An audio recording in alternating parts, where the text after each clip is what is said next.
Off the western coast of South Korea, an hour from Seoul, there is a city where the trash does not go out. There are no garbage trucks here. No bins on the curb, no morning rumble of collection. Instead, in the kitchens of every apartment, there is a small steel hatch in the wall. You drop your waste into it, and somewhere beneath your feet, a current of air pulls it away, through a network of pneumatic tubes buried under the streets, traveling at 30 meters per second, sorted automatically, carried to a central processing plant no resident ever sees. The garbage simply vanishes into the ground. This was supposed to be the smallest detail of the most advanced city ever built. A place wired from the foundations up. Sensors in the roads, cameras at every corner, a central computer watching the flow of cars and water and electricity, adjusting the city in real time like an organism. It was built on land that did not exist a generation ago, reclaimed from the sea at a cost of tens of billions of dollars. It had a name meant to sound like the future, Songdo. The towers went up, the park was dug, the tubes were laid. The future arrived exactly as designed. And then, for a long time, almost no one came to live in it. To understand why South Korea built a city from nothing, you have to understand the fear that drove it. Not a fear of war, but a fear of being left behind. By the end of the 1990s, South Korea had performed one of the great economic transformations in modern history. In a single generation, it had gone from one of the poorest countries on Earth to a manufacturing power that built ships, cars, and electronics for the whole world. But in 1997, the Asian financial crisis tore through the region, and South Korea was forced to take an emergency loan from the International Monetary Fund. The miracle, suddenly, looked fragile. Out of that shock came a question that obsessed the country's planners. The old economy, heavy industry, factories, exports had carried Korea this far. But the next century, they believed, would belong to whoever controlled the flows of finance, services, and information. Singapore was becoming a hub. Hong Kong was a gateway to China. Where was Korea's place in that map? What did it have to offer a multinational corporation choosing where to put its regional headquarters? The answer the government settled on was geography. There is a point on the Korean coast, near the city of Incheon, that sits within a 3.5-hour flight of roughly a third of the world's population, the vast markets of China, Japan, and Southeast Asia. Incheon already had what would become one of the busiest and best-rated airports on the planet. The idea was simple and enormous. Build, right next to that airport, a brand new international business district from scratch, a free economic zone where foreign companies would pay low taxes, operate under business-friendly rules, and find a city already waiting for them, clean, modern, and designed to a single plan. There was only one problem: there was no land. The coast around Incheon was tidal flats, shallow mud flats that flooded and drained with the sea, so the planners decided they would make the land. Beginning in the early 2000s, dredgers pulled sand and sediment from the seabed and pumped it into the shallows, building up an artificial peninsula of around 600 hectares, where there had been only water and mud. On that reclaimed ground, the future city would stand. The state could provide the land, the airport, and the tax breaks. But it did not want to build the city itself, so it turned to private developers. An American real estate firm, Gale International, partnered with the Korean steel giant POSCO. Together they would raise the towers and sell the dream. The plan they drew up was not for a neighborhood or a suburb. It was for a complete city of 250,000 people, conjured whole out of the sea, finished and switched on like a machine. They called it Songdo International Business District, and they promised it would be the city the rest of the world copied next. What got built on that reclaimed land was, by almost any technical measure, extraordinary. The total budget for Songdo climbed toward $40 billion, making it one of the largest private real estate developments ever attempted anywhere on Earth. It was not a renovation, not an expansion of something that existed. It was a city ordered into being on a blank sheet of engineered ground. At its center sat a green rectangle modeled directly on Manhattan. Songdo's Central Park was named after the one in New York, and like its namesake, it was meant to be the lung of the city.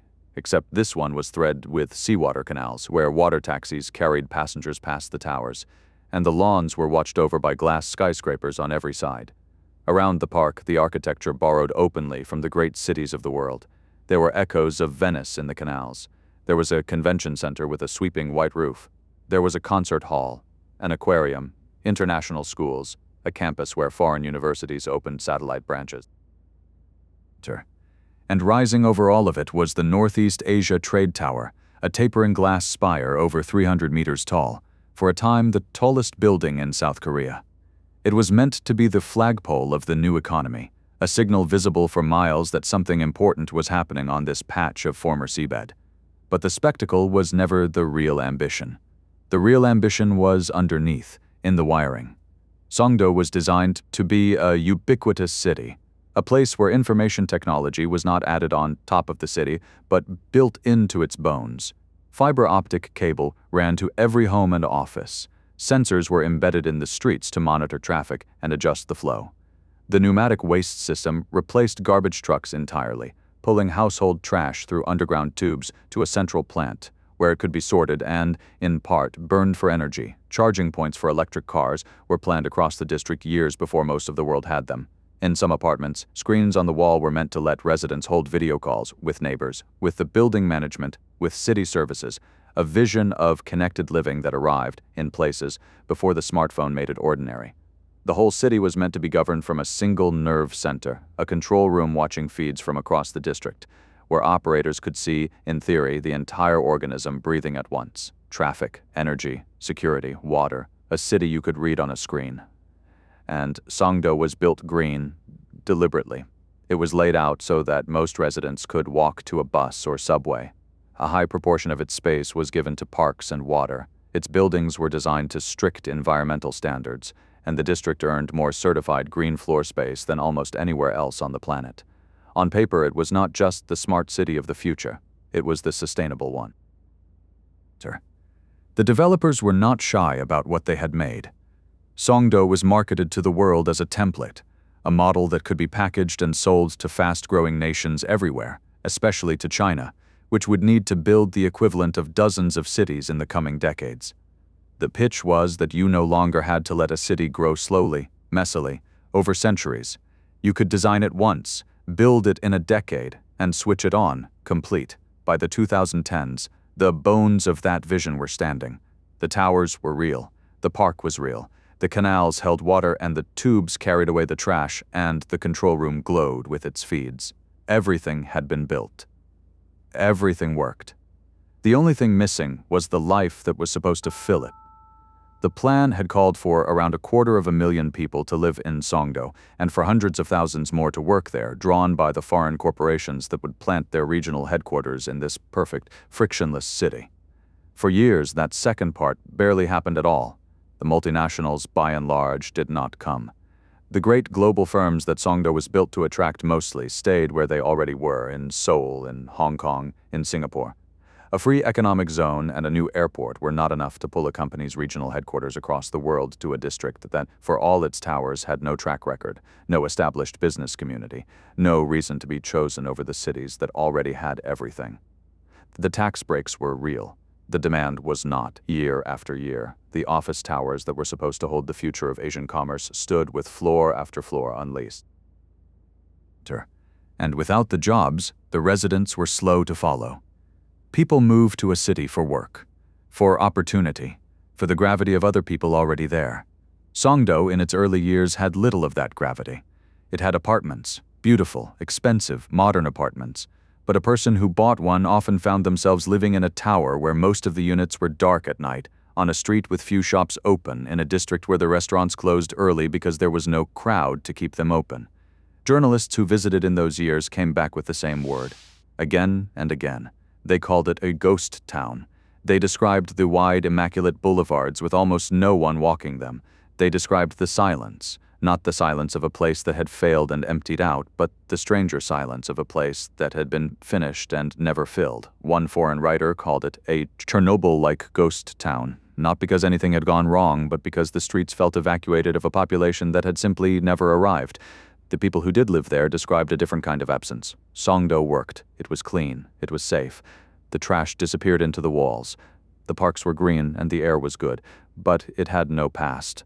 There were no old neighborhoods, no crooked streets that had grown up over time, no corner shops run by families who had been there for generations. Everything had been designed at once, by the same hands, to the same plan, and the result for many felt less like a city than like a very large, very expensive model of one. A place that had all the parts of urban life and none of the accident, the layering, the mess that makes a place feel alive. Residents spoke of loneliness, of streets that were perfect and empty, of a city that had been engineered for everything except the reason people actually gather together. This is the quiet failure at the heart of Songdo. It did not fail because the engineering was wrong. The engineering was, if anything, ahead of its time. It failed for years at the one thing no engineering can guarantee. You can build the towers, lay the tubes, wire the sensors, and dig the park. You can make the land itself out of the sea, but you cannot manufacture the slow human reasons that make people want to be somewhere. You cannot pour those into the foundation. And there was a deeper irony in it. Songdo had been sold as the city of the future, a model the whole world would copy. But by the time it was built, the future it had been designed for was already changing. The smart city idea that seemed visionary in 2003, wiring a place from the ground up, watching it from a central room, was being overtaken by something cheaper and faster, the smartphone in everyone's pocket, which turned any ordinary city, anywhere, into a connected one without laying a single new tube. The most expensive way to build a smart city had been finished, just as the cheapest way to have one spread across the entire planet for free. Songdo did not stay completely empty. Over the years, the population did climb into the tens of thousands, then past 100,000. Korean families moved in, drawn not by the global hub dream, but by the simpler appeal of clean air, good schools, and modern apartments within reach of Seoul. Children grew up in the towers. The park filled on weekends with people. In that narrow sense, Songdo became a real place to live. But it never became the thing it was built to be. The 250,000 population stayed a projection. The forest of foreign corporate headquarters never grew. The Northeast Asia Trade Tower presided over a business district that was, for much of its life, far quieter than the name promised. The city that was supposed to be copied across Asia was, instead, studied as a warning. The most ambitious attempt anyone had made to build a city the way you build a product, switched on all at once, and the clearest demonstration of why that almost never works. The places power forgot are not always ruins. Sometimes they are spotless, sometimes the lights still work, the trash still disappears into the walls, and the control room still glows. Songdo was not abandoned by its government. It was overplanned by it, willed into existence so completely that there was nothing left for time and people to do but show up. And for a long time, in the numbers that mattered, they didn't. There's a particular feeling to a place like Songdo, and it is not the feeling of decay. It is the feeling of a stage set after the audience has gone.